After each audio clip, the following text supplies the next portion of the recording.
నమస్తే, welcome to gossips carriage. దెబ్బ మీద దెబ్బ, వంశీకి వరుస షాక్లు తగులుతున్నాయి. కస్టడీ, పీటీ వారెంట్, సిట్ దర్యాప్తు, వరుస పరిణామాలతో వంశీ ఉక్కిరిబిక్కిరవుతున్నారు. కిడ్నాప్ కేసులో అరెస్ట్ అయిన ఆయనపై ఒకే రోజు 2 కేసులు నమోదయ్యాయి. ఇది జస్ట్ ట్రైలర్ మాత్రమేనా? అసలు సినిమా ముందుందా? ఇప్పట్లో వంశీ బయటికి రావటం కష్టమేనా? సెట్ విచారణలో అసలేం జరుగుతోంది? ఏం తేల్చబోతోంది? నెక్స్ట్ ఏం జరగబోతోంది?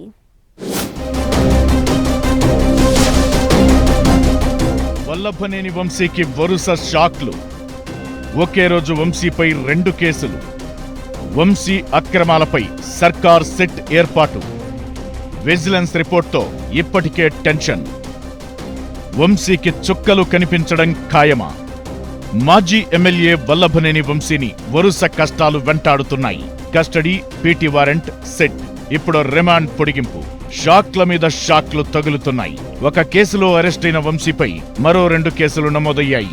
ఇది ఎక్కడితో ఆగుతుందా అంటే ఆ పరిస్థితి కనిపించడం లేదు. ఓవరాల్ గా రాబోయే రోజుల్లో వంశీ కఠినమైన పరిస్థితులు ఎదుర్కోవడం ఖాయమనిపిస్తోంది. గన్నవరం టీడీపీ ఆఫీస్పై దాడి కేసులో నిందితుడిగా ఉన్న వంశీ ఆ తరువాత ఇదే కేసులో దళిత యువకుడు సత్యవర్ధన్ను బెదిరించిన కేసులోనూ నిందితుడిగా మారారు. ఆ తరువాత టీడీపీ ఆఫీస్పై దాడి కేసులో వంశీ విచారణ కోసం కోర్టులో పీటీ వారెంట్ దాఖలు చేసి సిఐడి అనుమతి తీసుకుంది.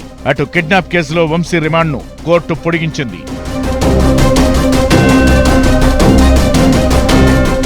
వంశీ ఎమ్మెల్యేగా ఉన్నప్పుడు నియోజకవర్గంలో జరిగిన అక్రమాలపై సర్కార్ స్పెషల్ ఫోకస్ పెట్టింది.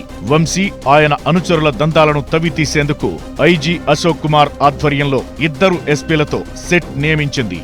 ఇకటు గన్నవరం నియోజకవర్గంలో వంశీ బాధితులమంటూ వరుసగా ఫిర్యాదులు వస్తున్నాయి. గన్నవరంలో మట్టి, ఇసుక మైనింగ్ ద్వారా వంశీ, ఆయన అనుచరులు కలిసి 195 కోట్ల ప్రజాధనం కొల్లగొట్టారని విజిలెన్స్ నివేదికిచ్చింది. దీనిపై దర్యాప్తునకు సెట్ ఏర్పాటు చేయడంతో వంశీని మరిన్ని కష్టాలు చుట్టుముట్టడం ఖాయంగా కనిపిస్తోంది. వంశీ అక్రమాలు పాత్రపై పక్కా ఆధారాలు సేకరించేందుకు అధికారులు రెడీ అవుతున్నారు. వైసీపీ అధికారంలో ఉన్నప్పుడు కృష్ణా జిల్లాలో వంశీ ఇష్టారాజ్యంగా కొండలను తవ్వేశారని విజిలెన్స్ నివేదిక సమర్పించింది. అనుచరులతో కలిసి అక్రమ దందాలకు పాల్పడ్డారనే ఆరోపణలు ఉన్నాయి. బాపులపాడు, ఉంగుటూరు, గన్నవరం, విజయవాడ రూరల్ మండలాల పరిధిలో విచ్చలవిడిగా అక్రమ మైనింగ్ కార్యకలాపాలు జరిగాయని విజిలెన్స్ నివేదిక రెడీ చేసింది. వెదురుపావులూరు, కొండపావులూరులో 300 ఎకరాలకు పైగా విస్తరించి ఉన్న కొండ ప్రాంతాన్ని భారీ పేలుళ్లతో పిండి చేసినట్లుగా అధికారులు ప్రభుత్వానికి నివేదికిచ్చారు.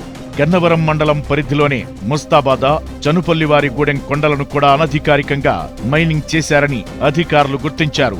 వీటన్నింటి వెనుక వంశీ ఉన్నారనే ఆరోపణలు ఉన్నాయి. ఇకటు మట్టి తవ్వకాలపైన ఆరోపణలు ఉన్నాయి. 4 మండలాల పరిధిలో 80% పైగా చెరువులను ఎలాంటి అనుమతులు లేకుండా అడ్డగోలుగా తవ్వేశారనే ప్రచారముంది. నకిలీ ఇళ్ల స్థలాల పట్టాల దగ్గర నుంచి ఇసుక వరకు వంశీ ప్రమేయం లేకుండా ఏదీ జరగలేదనే ఆరోపణలు ఉన్నాయి.